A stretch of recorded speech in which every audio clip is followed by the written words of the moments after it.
반갑습니다. 붓다의 복과 지혜입니다.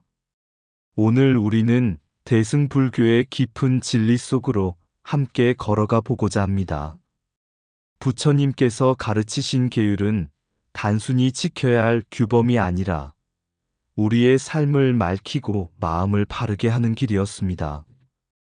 특히 법망경에서 설하고 있는 10중 48경계와 이를 바탕으로 한 삼치정계는 단순한 금지와 규범을 넘어 모든 중생을 이롭게 하고 스스로를 정화하는 참된 불자의 삶을 밝혀줍니다.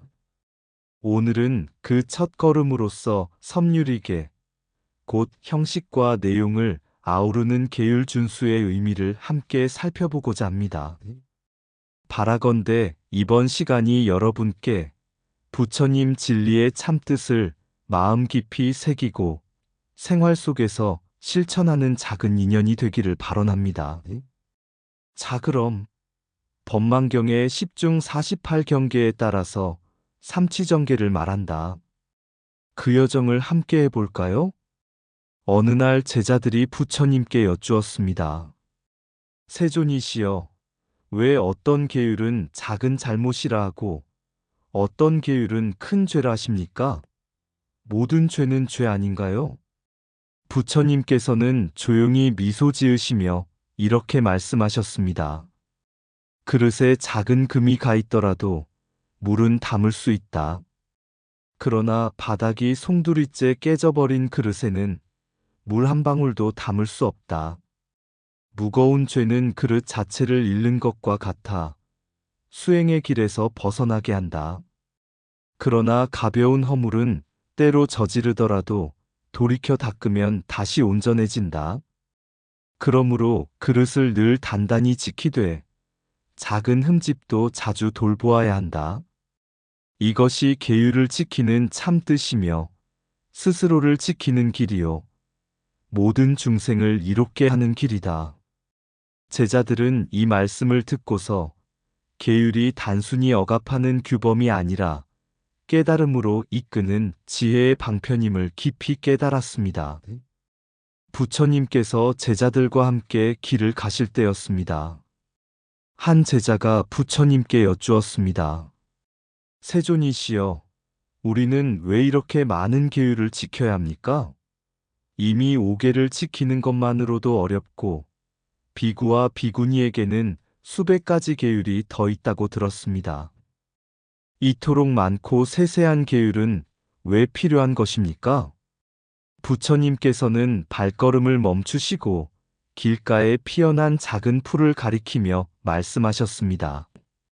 이 풀은 약이 될 수도 있고 독이 될 수도 있다. 사람이 어떻게 쓰느냐에 달려 있다. 계율 또한 그러하다. 처음에는 악행을 막기 위한 최소한의 규범으로 주어졌다.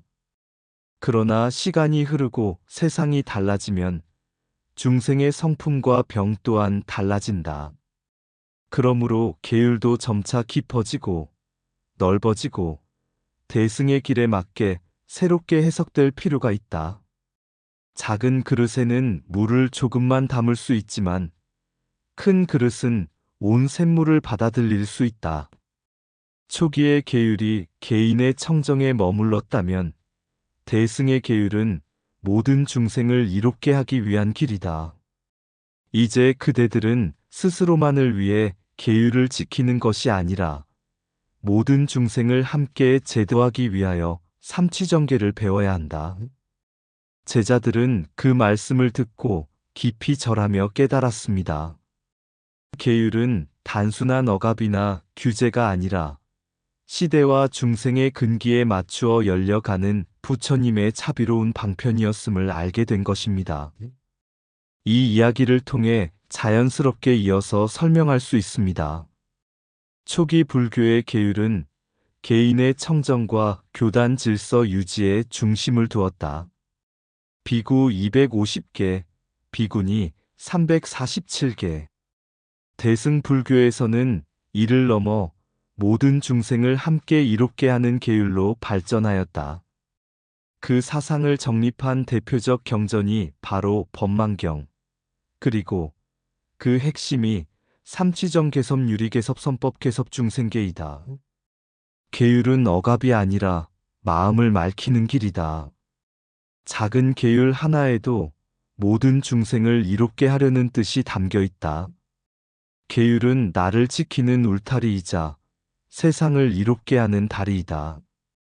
작은 허물은 고칠 수 있으나 큰 죄는 그릇을 깨뜨리는 것과 같다. 계율을 지키는 것은 형식이 아니라 자비를 실천하는 마음이다. 대승의 계율은 나를 위한 것이 아니라 중생을 위한 맹세이다. 섬유리개는 스스로를 바르게 세우는 첫걸음이다. 형식은 껍데기가 아니라 본질을 담아내는 그릇이다. 계율을 따라 사는 이는 바람에도 흔들리지 않는 나무와 같다. 대승계율은 작은 그릇을 넘어 큰 그릇에 물을 담는 것과 같다. 법망경은 계율을 통해 자비를 드러낸 대승의 등불이다. 삼취정계는 자기 수양 선행 중생 제도의 길을 하나로 잇는다. 계율은 자유를 속박하지 않고 오히려 진정한 자유를 연다. 계율 없는 자비는 허공에 흩어진 구름과 같다. 계율을 지키는 이는 스스로를 밝히고 남을 비추는 등불이 된다. 어느 날 제자들이 부처님께 물었습니다. 세존이시여, 왜 어떤 죄는 곧 교단에서 추방당하는 무거운 죄라 하고 어떤 죄는 작은 허물이라 하십니까? 작은 죄는 가볍다 여기고 큰 죄만 두려워하면 되지 않겠습니까? 부처님께서는 제자들을 데리고 연못가로 가셨습니다. 그리고 연못에 손을 담그며 말씀하셨습니다. 돌을 하나 크게 던지면 곧바로 바닥으로 가라앉는다. 이것이 바로 무거운 죄, 십중계와 같다. 그러나 작은 나뭇잎을 수없이 던지면 처음에는 떠 있어 보이지만 곧 물을 덮어 썩어 연못을 더럽히게 된다. 이것이 바로 가벼운 죄, 48경계와 같다. 제자들이 고개를 끄덕이자 부처님은 다시 말씀하셨습니다. 그러므로 중계는 단 한 번으로도 수행의 길을 잃게 하지만 경계는 반복되면 마음을 썩게 한다. 그대들은 큰 죄를 멀리 두려워하는 동시에 작은 허물에도 깨어 있어야 한다. 큰 바위를 피하듯 조심하고 작은 먼지도 털어내듯 살펴야 한다. 이 두 가지를 함께 지켜낼 때 계율은 억압이 아니라 진정한 자유의 길이 된다. 제자들은 그제야 십중계와 48경계가 단순히 무겁고 가볍다는 구분이 아니라 모두 수행자의 마음을 밝히는 등불임을 깨닫게 되었습니다. 십중계 발화죄, 교단 추방에 해당하는 절대적으로 범해서는 안 되는 계율. 48경계 가볍게 보이지만 반복되면 수행의 마음을 더럽히는 위험이 있음. 조화로운 이의 큰 죄는 무조건 피하고 작은 허물은 자주 돌이켜 고쳐야 계율의 참뜻이 드러남. 큰 죄는 수행의 길을 끊고 작은 죄는 마음의 맑음을 흐린다. 돌은 한 번에 연못을 가라앉히고 잎은 조금씩 물을 썩게 한다.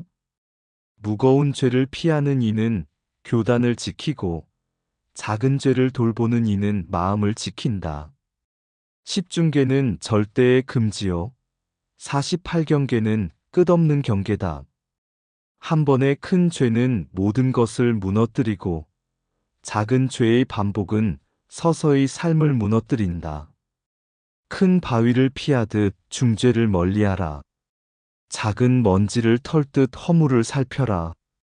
계율은 무겁고 가벼움의 차이가 아니라 모두 깨달음의 길을 여는 방편이다. 중계는 삶을 송두리째 무너뜨리고 경계는 마음을 조금씩 어둡게 한다. 큰 죄를 멀리함은 생명을 지키는 길이요. 작은 죄를 살핌은 마음을 살리는 길이다. 십중을 범하지 말고 48을 가볍게 여기지 말라. 계율은 억압이 아니라 자유를 위한 보호막이다. 작은 허물을 고치지 않으면 큰 잘못으로 자라난다. 중계와 경계는 서로 다르지만 하나의 진리를 비추는 두 빛이다. 깨달음의 길은 큰 죄를 피하고 작은 죄를 돌보는 데서 시작된다. 어느 날 한 제자가 부처님께 와서 여쭈었습니다. 세존이시여, 어떤 이들은 계율을 지키는 데에 형식만 남았다고 비판하고 또 어떤 이들은 형식이 없으면 법도 무너진다 하옵니다. 형식과 내용 중 어느 것이 더 중요한 것입니까? 부처님께서는 잠시 침묵하시더니 제자를 데리고 사원뜰로 나가셨습니다. 그곳에는 막꽃을 피운 연꽃 한 송이가 있었습니다. 그대는 이 연꽃에서 무엇을 보느냐? 제자가 대답했습니다. 향기롭고 아름다운 꽃을 봅니다. 부처님께서 다시 말씀하셨습니다. 꽃잎은 형식과 같고 향기는 내용과 같다. 꽃잎이 없다면 향기가 세상에 드러나지 못하고 향기 없는 꽃잎은 곧 시들어버린다. 섬유리계란 바로 이 꽃과 같아서 계율이라는 형식을 지키되 그 안에서 자비와 깨달음이라는 향기를 피워내는 것이다. 부처님은 이어서 제자들에게 일러주셨습니다. 지도자는 먼저 자신을 낮추고 허물은 숨기지 않고 잘못을 고백하며 백성과 제자 앞에 서야 한다. 그것이 계율의 본뜻이자 형식과 내용을 함께 살리는 길이다. 형식만 따르고 마음이 공허하다면 껍데기요. 마음만 내세우고 형식을 무시한다면 방일이다. 그러므로 수행자는 형식과 내용을 함께 지켜 스스로를 밝히고 세상에 믿음을 주어야 한다. 제자들은 이 말씀을 듣고 형식은 외면을 단정히 하는 울타리요. 내용은 마음을 맑히는 뿌리임을 깊이 깨달았습니다. 섬유리계의 의미 형식과 내용이 조화를 이루어야 비로소 계율이 완성된다. 불교 형식주의의 균형 형식은 향기를 담는 꽃잎, 내용은 사람을 감동시키는 향기. 둘은 결코 따로 설 수 없다. 현대 지도자의 태도 잘못을 인정하고 낮추는 마음이 오히려 신뢰와 존경을 낳는다. 형식은 꽃잎이고 내용은 향기이니 둘이 함께할 때 꽃은 완전하다. 계율을 지키는 손은 형식을 붙들고 계율을 실천하는 마음은 자비를 피운다. 형식 없는 신앙은 흩어진 바람이고 내용 없는 형식은 껍데기다. 섬유리계는 나를 지키는 울타리이자 남을 이롭게 하는 약속이다. 진정한 수행은 형식에 머무르지 않고 형식을 통해 내용을 드러낸다. 계율은 억압이 아니라 자유를 위한 다리다. 지도자가 잘못을 인정할 때 백성은 더욱 그를 신뢰한다. 겉모습을 바로 세우는 이는 형식을 따르고 마음을 밝히는 이는 내용을 따른다. 그러나 완전한 수행자는 둘을 함께 따른다. 계율은 마음의 뿌리요. 형식은 그 뿌리를 드러내는 줄기다. 마음속 자비가 없는 계율은 메마른 나무요. 계율 없는 자비는 뿌리 없는 꽃이다. 섬세한 형식은 마음의 향기를 담는 그릇이다. 지도자의 권위는 높음이 아니라 겸손에서 비롯된다. 작은 예법을 가볍게 여기면 큰 뜻도 무너진다. 계율을 지키는 이는 자신을 밝히고 계율을 실천하는 이는 세상을 밝힌다. 삼치정계는 나를 다스리고 선을 쌓으며 중생을 제도하는 하나의 길이다. 부처님께서 어느 날 제자들에게 이렇게 말씀하셨습니다. 사람들은 형식과 내용을 따로 나누어 묻는다. 형식은 껍데기라 하고 내용만이 진실이라 말한다. 그러나 그대들아, 형식 없는 내용은 세상에 드러나지 못하고 내용 없는 형식은 곧 시들고 만다. 삼취정계란 바로 이 둘을 함께 지키는 길이다. 섭유리계는 스스로를 단속하여 악을 멀리하는 힘이며 섭선법계는 선을 행하여 세상을 밝히는 힘이고 섭중생계는 모든 중생을 품어자비로 제도하는 힘이다. 꽃잎과 향기가 함께 있을 때 진정한 꽃이 피듯 계율의 형식과 자비의 내용이 함께 할 때 수행자의 삶은 향기롭게 빛난다. 이 길을 걷는 이는 스스로를 지킬 뿐 아니라 세상에 믿음을 주고 중생을 이롭게 하리라. 제자들은 그 말씀을 듣고 계율이 억압이 아니라 자유로 향하는 문이요. 형식과 내용이 갈라진 것이 아니라 하나의 도라는 것을 깊이 깨달았습니다. 섭유리계의 길 위에서 머리카락 베어내는 그 순간 번뇌의 씨앗 또한 잘려나가네. 형식은 헛것이 아니라 진리를 담는 그릇이요. 내용은 허공에 퍼지는 향기로운 꽃내음이라. 10가지 무거운 죄, 사부대중의 맑은 길을 막고 48 가벼운 허물, 수행자의 마음을 가리우나 그 어느 것도 방이라면 끝내 어둠이 깊어지리니 형식과 내용 두 날개로 바로 날아야 하는 법. 유를 지킴은 억압이 아니요 자유로 가는 첫 발자국이니라. 스스로의 허물을 돌아보며 세상 모든 생명 앞에 한 송이 연꽃으로 피어나리. 이상 붓다의 복과 지혜였습니다. 오늘도 복지구족한 날 되세요. 구독과 좋아요는 붓다의 복과 지혜를 밝히는 큰 자비의 등불이 됩니다.